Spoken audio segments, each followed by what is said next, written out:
Being found by your community who needs what you can offer them is critical to your success as a local business, especially right now, right? With fewer people out and about for obvious reasons, your online strategy for funneling people into your business is more important than ever before. So this video is going to be your ultimate guide telling you every major step that you need to focus on so you can show up in local search, making you way more visible. And of course, more visibility leads to more customers. This is all stuff that's guaranteed to move the needle in your favor. And let's face it, your competition's probably already doing some of this, whether it's intentional or not. So if you want to outrank them, you just need to do slightly more of it than they are. So let's get into what you can do starting today. And I should say right off the top that when I say local SEO, I really mean two different places you can be found. First is in the map pack as one of these 3 featured businesses. And second, in the organic search engine results just underneath the map. And there's one really important difference between these two placements. The map results change pretty drastically based on the physical location where your prospective customer is searching from. Basically, Google's always trying to show them the closest results to them. The organic listings underneath that, however, are pretty much the same across the board no matter what, which is great whether you're centrally located or not. So what I'm going to show you here today is going to work together so you can ideally show up in both places, especially for those customers who happen to be close to you, which puts you in a pretty great position over your competitors. And the first thing you need to do here is find your keywords that your local customers are going to use to find you. And there are a ton of keyword research tools out there, but my favorite one can be found at ubersuggest.com. And it just happens to be free. And I've got a whole video that I did a while back about how to use Ubersuggest to do your keyword research. And I'm going to link to that right under this video if you're interested in learning that step. Okay, so next you need to set up your Google My Business profile for success. Now, according to Moz.com, the signals that you send out with your Google My Business profile is the single most important factor for ranking in the map pack. And you probably already have a listing if you've been around for a bit, but there's a right way and a wrong way of filling that out if you really want to stack the deck in your favor. So first off, make sure that yours is filled out completely 100%.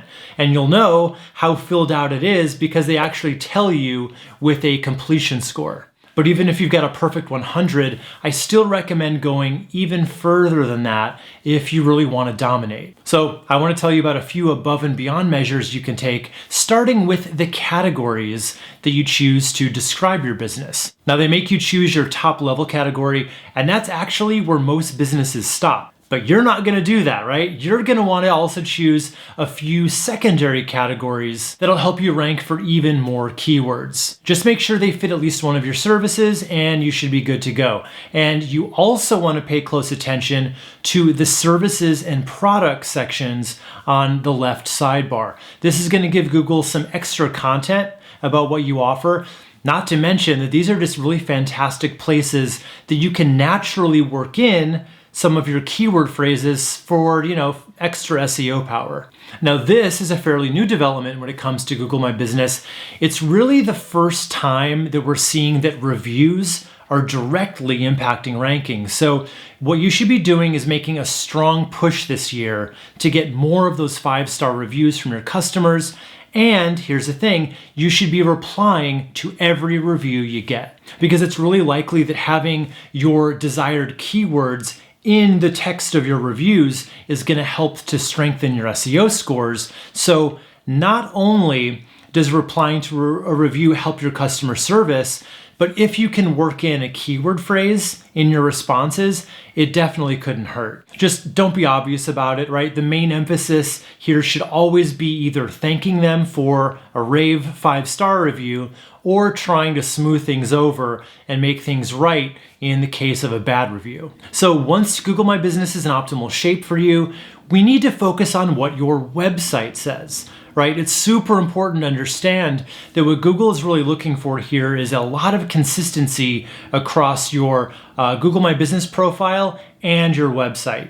And together, it should all paint a really clear picture about what you do and that you're a legitimate business in the area that you're trying to rank for. So even if you can't realistically rank in the map pack across your entire service area, like let's say you cover a tri-county area or something, you can create location pages on your website for each individual city and do the work and hope to rank each of those pages in organic search. It doesn't matter if you have a physical location there or not, but there's a right way to do this too, and most people do it completely wrong. So if you want to do it right, a few things to keep in mind. First off, do not treat these pages like an afterthought, right? If these location pages are how you're planning on getting actual customers, you need to design them and write the words on them like actual human customers are reading them. In other words, treat them like homepages with actual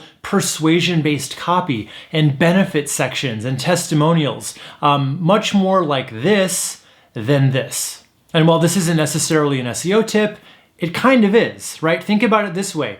If you create these pages purely for search engines and then you turn off all your human site visitors in the process, they bounce. And guess what? Google's gonna notice that. And now, whose page are they less likely to show to the next person who makes the same search? Yeah, yours. So you gotta make pages appealing to the human visitors, or all of your SEO work is eventually just gonna burn itself out due to lack of interest. So design the pages to look more like well thought out home pages, and then just turn that into a reusable template where you can change the text on each individual city location page. Now, I'm not just saying change the city names, right? You need to change all the text because unique content is extremely important, because if you reuse the same copy from page to page, Google's only going to count one version of that.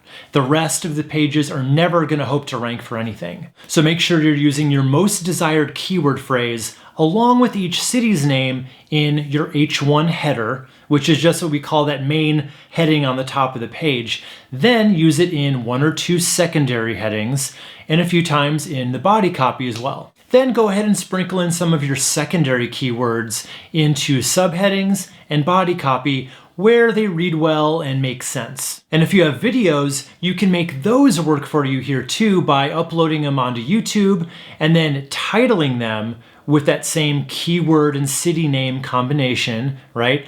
And then you take that video and you embed it on your most important pages that you want some extra ranking power on. Since Google owns YouTube, having that kind of keyword crossover is just a really powerful extra signal that you might as well take advantage of. Finally, give each page a great title and description using that same keyword city phrase in the title, along with a little something extra, right? This could be a benefit of working with you or just something that makes you unique in any way. Then your description underneath the title should include a few more really solid benefits. And the reason you want to do this is because you want your listing to pop out from all the rest of them so you can get more clicks than the other listings above you and beneath you. So, because if you get more clicks than Google thinks you should be getting in your current position, you start to climb up the rankings. Then when you have all your location pages live and online, you just want to create a really simple footer menu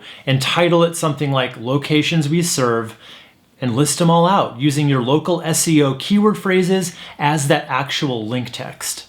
And of course, for any actual physical locations you have, even if it's just one, you probably want to embed a Google map on the page for the city that you're located in. So just for an example, let's say you've got location pages for every city in Boulder County in Colorado, but you're actually physically located in the town of Louisville, let's say. Well, then you do all your city pages as normal, like we talked about, but then on your Louisville page, you just want to add your map to the page with your complete business name, address, and phone number. So doing that's going to give you some extra power to rank in the map pack within your actual physical location. Okay, so remember when I said that Google likes to see consistency across your Google My Business profile and your website?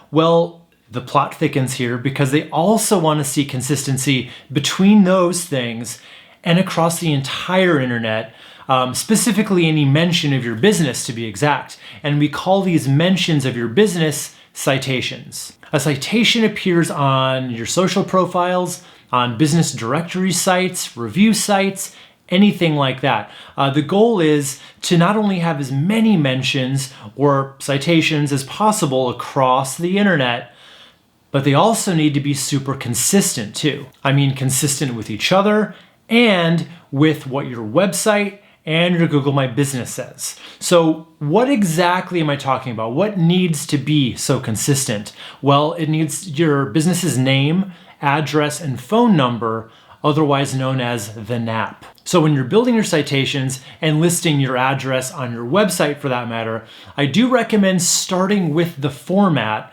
that they give you that's listed on your Google My Business profile. So you'll put in your address and then they'll take what you give them and they'll put it into a very specific format.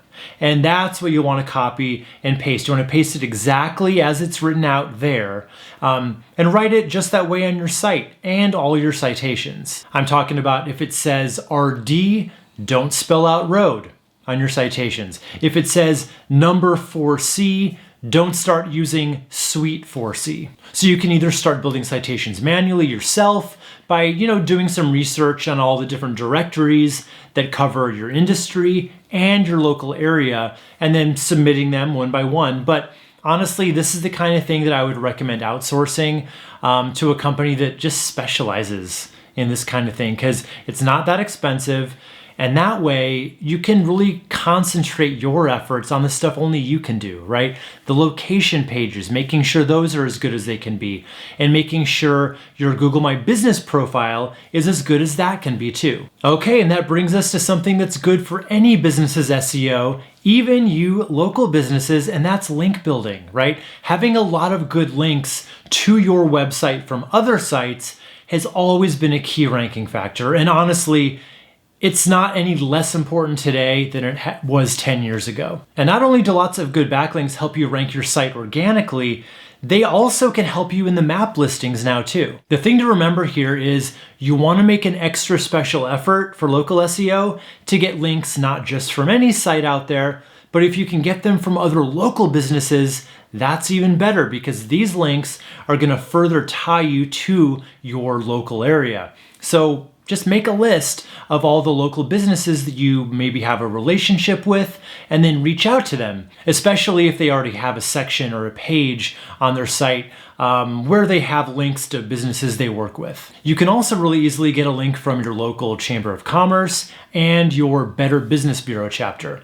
You can also sponsor local events and get some really powerful backlinks out of that too. Still with me? All right, cool. Now I know this is a lot, so if you need to dive any deeper into any of these tips, I put together this playlist of all my best videos for ranking a business locally. So just click right here and then choose the video topic that you want to learn more about. Whether it's getting more 5-star reviews, doing keyword research, or getting backlinks, I've got you covered. So click right here and I've got way more to show you.